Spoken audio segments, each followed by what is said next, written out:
வணக்கம். டான் தமிழொலியின் காலை நேர பிரதான செய்தி அறிக்கை. செய்திகளுக்காக இணைந்திருக்கும் நான் கிருஷ்ணாயினி உருத்திரராசு. முதலில் உள்நாட்டுச் செய்திகள்.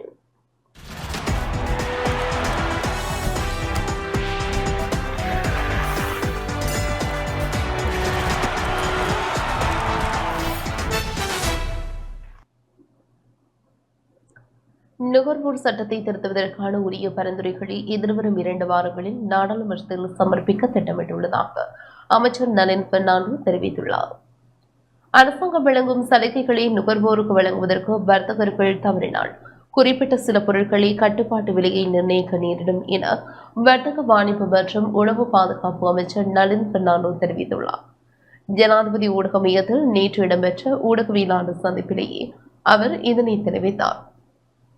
கடந்த சில ஆண்டுகளாக நிலவி வந்த நெருக்கடி காலத்தை தற்போது முடிவுக்கு கொண்டுவர முடிந்துள்ளது. அதற்கு தற்போதைய ஜனாதிபதி ரணில் விக்ரமசிங்க சிறப்பான தலைமைத்துவத்தை வழங்கினார். இந்த வெற்றியை அடைவதற்கு அரசாங்கம் மற்றும் நிதிகள் நாம் பல திட்டங்களை நடைமுறைப்படுத்தினோம். அதன் வெற்றிகரமான பலனை மக்கள் தற்போது அனுபவித்து வருகின்றனர். அதுடன் கடந்த 2 வருடங்களில் நடைமுறைப்படுத்தப்பட்ட பொருளாதார கொள்கைகளின் காரணமாகவே மக்களுக்கு சலுகைகளையும் நிவாரணங்களையும் வழங்க முடிந்துள்ளது என்பதையும் குறிப்பிட வேண்டும். இதன் மூலம் பணவீக்கத்தை கட்டுப்படுத்த முடிந்தது. அத்துடன் மக்களின் வருமானத்தை அதிகரிக்கும் வேலை திட்டமும் ஆரம்பிக்கப்பட்டுள்ளது. மேலும் வங்கி வட்டியை குறைப்பதற்கும் நிவாரணத்தை மக்களுக்கு வழங்குவதற்கும் தேவையான கொள்கை ரீதியிலான முடிவுகளை மத்திய வங்கி எட்டியுள்ளது. அதன்படி அடுத்த சில மாதங்களில் மக்களுக்கு மேலும் பல்வேறு நிறுவனங்கள் அதாவது நிவாரணங்கள் கிடைக்கும் என்றும் எமக்கு நம்பிக்கை உள்ளது. மேலும் நுகர்வோர் சட்டத்தில் திருத்தம் செய்ய சட்டங்கள் மாற்றப்பட்டுள்ளன. இன்னும் 2 வாரங்களில் இது தொடர்பான பரிந்துரைகளை நாடாளுமன்றத்தில் சமர்ப்பிக்கப்படும். மேலும் நுகர்வோர் மற்றும் வர்த்தகர்களிடையே உள்ள பரிந்துரை மற்றும் அதிகரிக்கக்கூடிய வகையில் பல்வேறு நடவடிக்கைகள் திட்டமிடப்பட்டுள்ளது. அது மட்டுமன்றி தற்போது வாரத்திற்கு ஒருமுறை 15 அத்தியாவசிய பொருட்களின் விலையை அறிவித்து வருகின்றோம். ஆனால் அரசாங்கம் வழங்கும் சலுகைகளை நுகர்வோருக்கு கிடைக்காமே அவதானிக்கப்பட்டுள்ளது. அடுத்த சில நாட்களில் வர்த்தக சங்கங்களுடன் இது குறித்து கலந்துரையாட எதிர்பார்த்துள்ளோம். நாம் வழங்கும் சலுகைகள் நுகர்வோருக்கு வழங்கப்படாவிட்டால் குறிப்பிட்ட சில பொருட்களுக்கு கட்டுப்பாடு விலையை நிர்ணயம் செய்ய நேரிடும் என்பதையும் கூற வேண்டும்.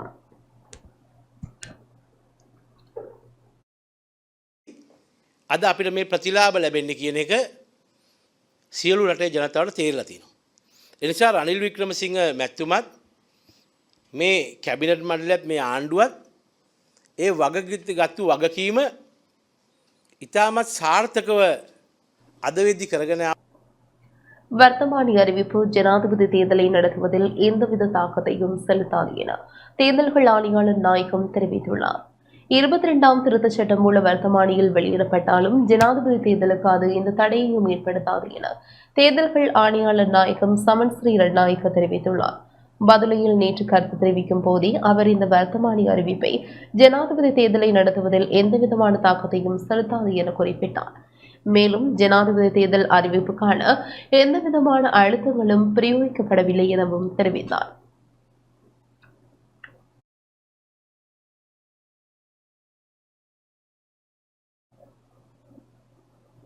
ஜனாதிபதி தேர்தலை பிற்போடுவதற்கு ரணில் விக்ரமசிங்க மற்றும் பலர் மேற்கொண்ட முயற்சிகளை கண்டிப்பதாக பெப்ரல் அமைப்பு தெரிவித்துள்ளது. ஜனாதிபதி தேர்தலை கண்காணிப்பதற்காக நாடளாவிய ரீதியில் 8000 முகவர்களை நியமிக்க தயார் என பெப்ரல் அமைப்பின் நிறைவேற்று பணிப்பாளர் ரோஹன் ஹெட்டியாராட்சி தெரிவித்துள்ளார். ஜனாதிபதி தேர்தலை நடத்தாமல் பிற்போடுவதற்கு ரணில் விக்ரமசிங்க மற்றும் பலர் மேற்கொண்ட முயற்சிகளை கடுமையாக கண்டிப்பதாக சிவில் அமைப்பு என்ற வகையில் தெரிவிப்பதாகவும் அவர் குறிப்பிட்டார்.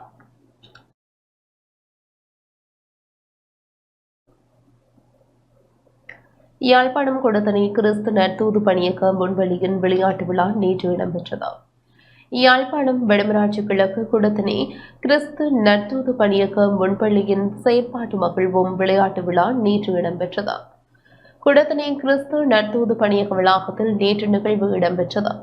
விருந்தினர்கள் பேண்ட் வாத்திய இசையுடன் மலர் மாடி அணிவிக்கப்பட்டு மைதானம் வரை அழைத்து வரப்பட்ட மங்கள விளக்கேற்றப்பட்டது. தொடர்ந்தும் சுடர்கள் ஏற்றப்பட்டு விளையாட்டு நிகழ்வுகள் இடம்பெற்றன. போட்டிகளில் வெற்றி பெற்ற மாணவர்களுக்கான பரிசுகளும் வழங்கப்பட்டன. இந்த நிகழ்வில் வடமராட்சி கல்வி வலய முன்பள்ளி உதவி கல்வி பணிப்பாளர் சத்யசீலன், நிலைய போதகர் கமலகுமாரன், சித்த வைத்திக கலாநிதி நிதர்ஷினி, குடத்தனை கிராம சேவை பிரசாந்த் துவார்கா, அம்மன் அமெரிக்கன் மிஷன் தமிழ்கல்வன் பாடசாலை பிரதி அதிபர் பானுமதி, முன்பள்ளி ஆசிரியை ரஜினி, போதகர் டேவிட் நிருக்ஷிகன், முன்பள்ளி ஆசிரியர்கள், முன்பள்ளி மாணவர்கள், பெற்றோர்கள், பழைய மாணவர்கள், நலன் விரும்பிகள் என பலரும் கலந்து கொண்டனர்.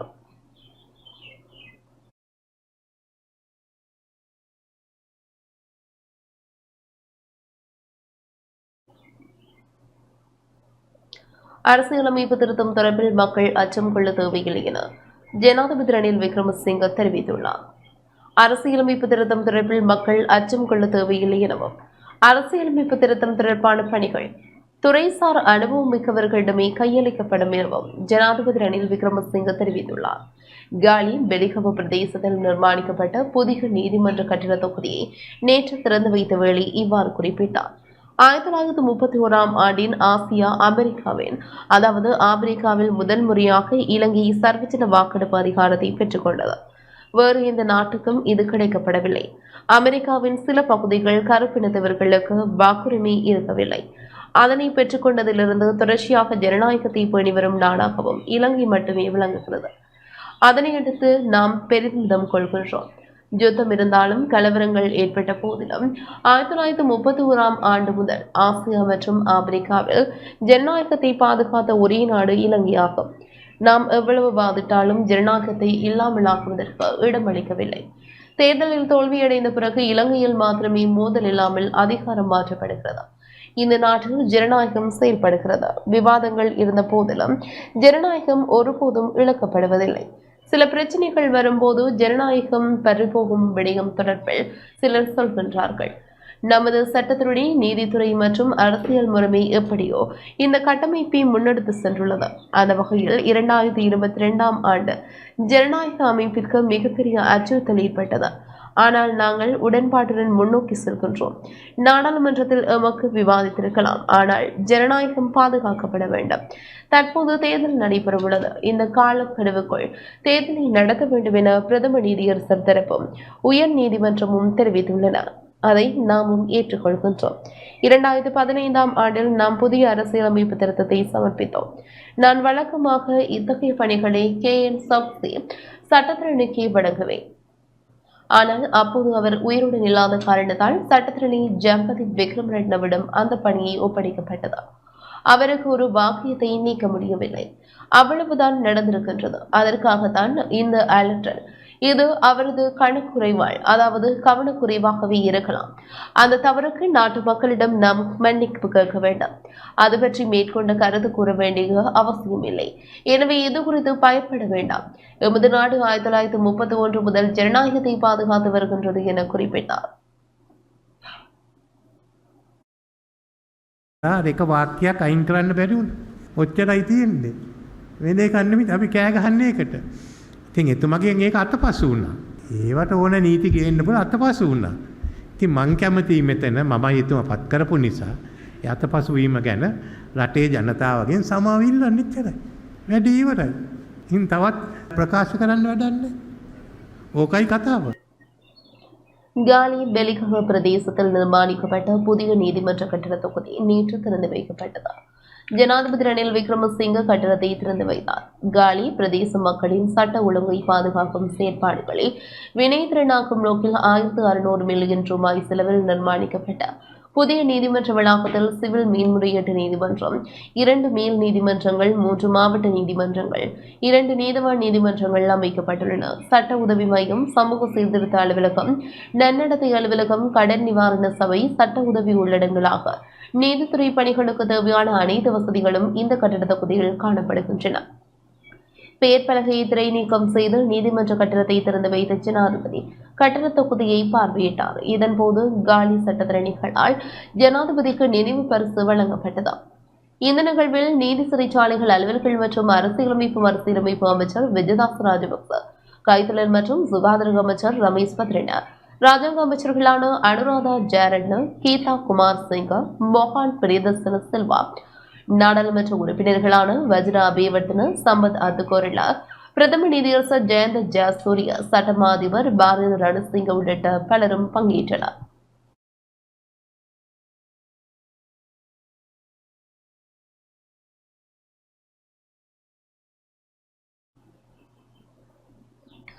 யாழ்ப்பாணத்திலிருந்து கதிர்காமம் நோக்கி பயணித்த தனியார் பேருந்து விபத்துக்குள்ளானதில் 30க்கும் மேற்பட்டோர் காயமடைந்துள்ளனர். யாழ்ப்பாணத்திலிருந்து கதிர்காமம் நோக்கி பயணித்த தனியார் பேருந்து ஒன்று திருகோணமலை மூதூர் பகுதியில் விபத்துக்குள்ளானதில் 30க்கும் மேற்பட்டோர் காயமடைந்துள்ளனர். திருகோணமலை மட்டக்களப்பு மாவட்ட பிரதான கங்கை பாலத்திற்கு அருகில் பேருந்து கீழே விழுந்து விபத்துக்குள்ளானது. அதனையடுத்து விபத்தில் காயமடைந்தவர்கள் மூதூர் வைத்தியசாலைக்கு கொண்டு செல்லப்பட்டனர்.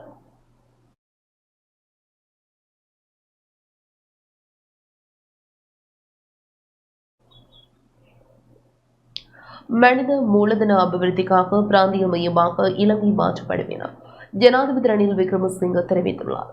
மனிதவள அபிவிருத்திக்கான பிராந்திய மையமாக இலங்கையை மாற்றுவதற்கான முயற்சிகள் மேற்கொள்ளப்பட்டு வருவதாகவும், பொருளாதார முன்னேற்றத்திற்கு மூலோபாய இணைப்புகள் மற்றும் கல்வி சீர்திருத்தங்கள் மிகவும் அவசியம் எனவும் ஜனாதிபதி ரணில் விக்ரமசிங்க தெரிவித்துள்ளார். அலரிமாளிகையில் இடம்பெற்ற 2024 இலங்கை மனித மூலதன உச்சி மாநாட்டில் இவ்வாறு குறிப்பிட்டார். நான் பொருளாதார பரிமாற்ற சட்ட மூலத்தை, அதாவது சட்டத்தை கொண்டு வந்த போது நாடாளுமன்றத்தில் உள்ள ஒரு தரப்பினர் நீதிமன்றத்திற்கு சென்று இறக்குமதிசார் பொருளாதாரம் ஒன்று அவசியம் என்பதை அதை நிராகரிக்க வேண்டும் எனவும் கோரினார்கள். இறக்குமதி தொடர்பாக இறக்குமதிசார் பொருளாதாரம் என்று ஒன்று இருக்கின்றது என்ற எண்ணத்தை முதலில் அகற்ற வேண்டும். நாம் முதலில் மிகவும் போட்டி நிறைந்த நவீன ஏற்றுமதி பொருளாதாரத்திற்கு தயார்படுத்த வேண்டும். இப்போது அதற்கான வாய்ப்பு வந்துள்ளது. பொருளாதாரத்தில் ஒரு அடிப்படை மாற்றம் ஏற்பட வேண்டும் என்பதை நாட்டில் பலரும் உணர்ந்துள்ளனர். எனவே அவர்களுக்கு தேவையான துறைகள் தொடர்பான கருவி அவர்களுக்கு வழங்க முடியும். நவீன முறையில் விவசாயம் செய்ய 3 முதல் 4 லட்சம் ஏக்கர் நிலம் உள்ளது. விவசாயத்தை நவீனமயப்படுத்தக்கூடிய கிராமப்புற மக்களுக்கு சொந்தமான நிலமும் எங்களிடம் உள்ளது. இந்தியாவுடன் ஒருங்கிணைந்த மின் இணைப்பு கட்டமைப்பு குறித்து ஒரு முடிவு எட்டியுள்ளோம். ஆனால் அனைத்து அம்சங்களையும் விட நில இணைப்பு முக்கியமானது. ஆந்திரா, தெலுங்கானா மாநிலங்களுடன் இணைந்து மகாராஷ்டிரா, குஜராத் மாநிலங்களுடன் தமிழகம் போட்டியிடுகின்றன. இந்த போட்டியை இலங்கை திருகோணமலை மற்றும் கொழும்பு துறைமுகங்களை பயன்படுத்திக் கொள்ள முடியும். இவ்வாறு விரிவுபடுத்தப்பட வேண்டிய பல துறைகளை அடையாளம் கண்டுள்ளோம். வெளிநாட்டு முதலீடுகளுக்கும் அதைவிட உள்ளூர் முதலீடுகளுக்கும் வாய்ப்பானதாக இருக்க வேண்டும். பாரிய அளவிலும் சிறிய அளவிலும் தனியார் துறையை விரிவுபடுத்த வேண்டும். அது தவிர வேறு வழியில்லை. இந்த கட்டமைப்புகள் நமது மனித மூலதனத்தை கட்டியெழுப்ப வேண்டும். நிதி மூலதனத்தை இல்லாமல் மனித மூலதனத்தை உருவாக்க முடியாது. எனவே இந்த அணுகுமுறையை எடுக்க வேண்டும். மனித மூலதனத்தை கட்டியெழுப்பதற்கான தளமாக நாம் மாற்றலாம். இந்தியா, பங்களாதேஷ், இலங்கையை உள்ளடக்கிய இந்த பிராந்தியத்தை அபிவிருத்தி செய்வதற்கு மனித வளத்தை அபிவிருத்தி செய்ய வேண்டும். அனைத்தும் பிம்ஸ்டெக் நாடுகளில் ஒன்றிணைய வேண்டும் என குறிப்பிட்டார்.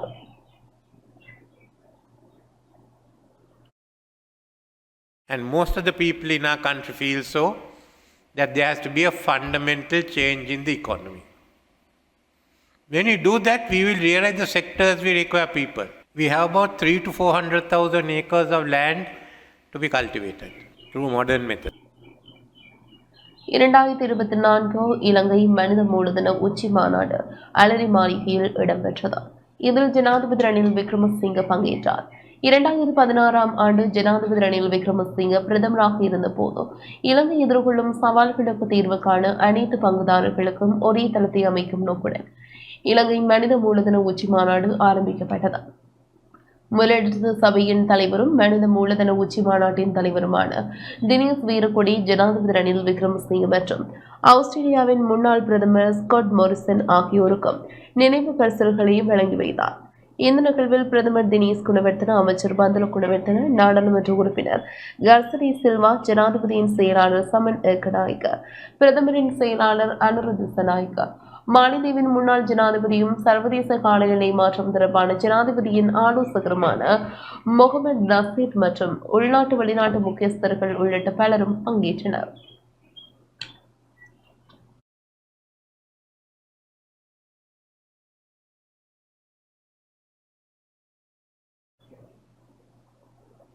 சேர்ப்பன் ராமநாதன் காண்பி ஆற்றுகை கலைகள் பீடத்தின் ஆய்வு மாநாடு தொடர்பான ஊடகவியலாளர் சந்திப்பு நேற்று நடைபெற்றது. சேர்ப்பன் ராமநாதன் காண்பிய ஆற்றுகை கலைகள் பீடத்தின் முதலாவது சர்வதேச ஆய்வு மாநாடு யாழ் பல்கலைக்கழகத்தில் கைலாசபதி கலையரங்கில் எதிர்வரும் 26ஆம் தேதி நடைபெறவுள்ளது. இது தொடர்பான ஊடகவியலாளர் மாநாடு மருதநாடு மடத்தில் அமைந்துள்ள சேர்ப்பன் ராமநாதன் காண்பிய ஆற்றுகை கலைகள் பீடத்தில் நேற்று காலை நடைபெற்றது.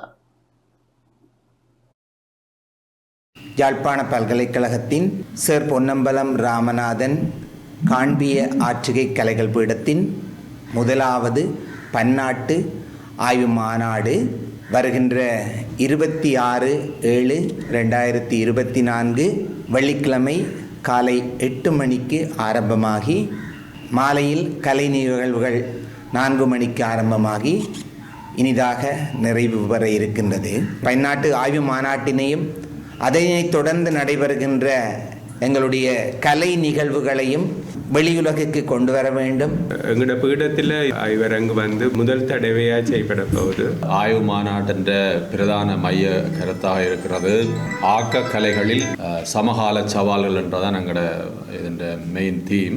கலையோடு சம்பந்தப்பட்ட இந்த ஒர்க்குகள் இப்போ ஒரு அதுகளை செய்கிறதுல பெரிய ஒரு சவால் இருக்குது. அதன் படைப்பாக்க நடைமுறைகளில் பெரிய சவால்களை சந்திக்கணும். இப்போ இங்கே நடக்கிற பெரிய சேலஞ்ச் என்னன்னா இப்படியான பாடசாலை மட்டங்கள் எல்லாம் இப்படியான பாடங்களை கற்பிக்கிறதுல இந்த பாடங்களை ஆசிரியர்களோ பெற்றோரோ ஊக்குவிக்கிறதெல்லாம் சரியாக குறைஞ்சு போகுது.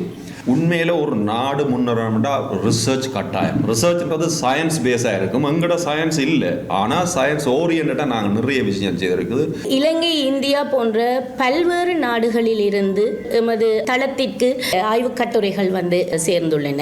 ஆய்வு மாநாட்டுக்குரிய கட்டுரைகள் ஒவ்வொன்றும் கலை, அழகியல் எனும் தளத்திற்கு அப்பால் தத்துவம், அரசியல், சமூக விஞ்ஞானம் போன்ற பல்வேறுபட்ட விடயங்களை அலசி ஆராய்ந்த வகையில் பல்வேறுபட்ட பிரச்சனைகளை எவ்வாறு நாம் முன்வைக்க வேண்டும், அதனை எவ்வாறு எமது சமூகத்துக்கு வெளிப்படுத்த வேண்டும், அதன் மூலம் எவ்வாறு எமது சமூகம், எமது தேசியம் அல்லது எமது கலைவாழ் மக்கள் எவ்வாறு பயன்பெறுவார்கள் போன்ற பல்வேறுபட்ட விடயங்களை மிகவும் ஆணித்தரமாகவும் மிகவும் கனதியாகவும் தமது கருத்துக்களை முன்வைத்துள்ளார்கள்.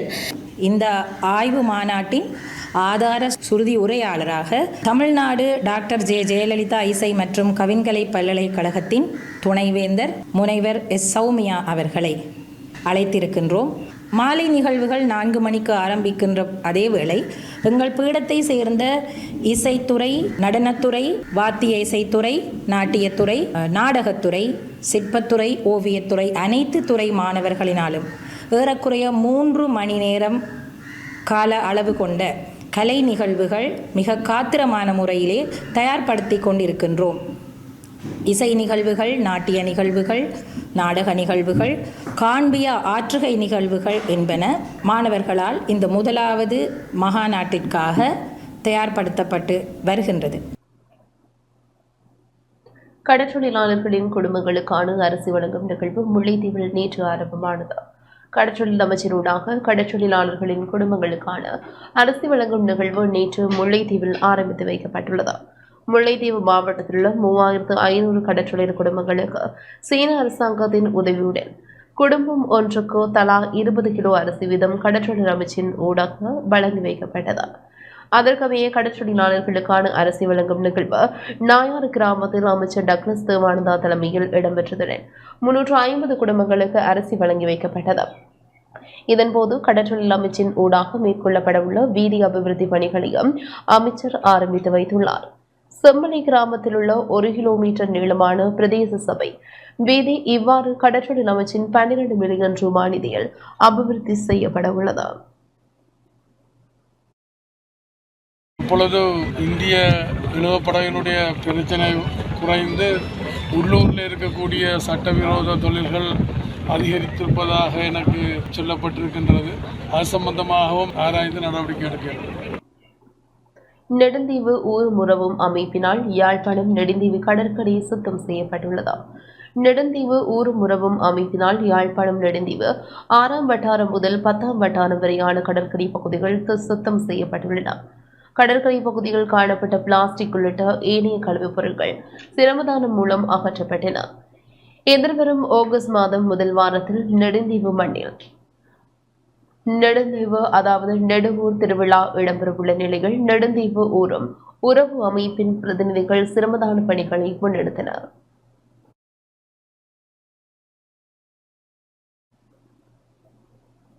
இத்துடன் இந்த செய்தி அறிக்கை நிறைவு பெற்றது. தொடர்ந்தும் எமது நிகழ்ச்சிகளோடு இணைந்திருங்கள். வணக்கம்.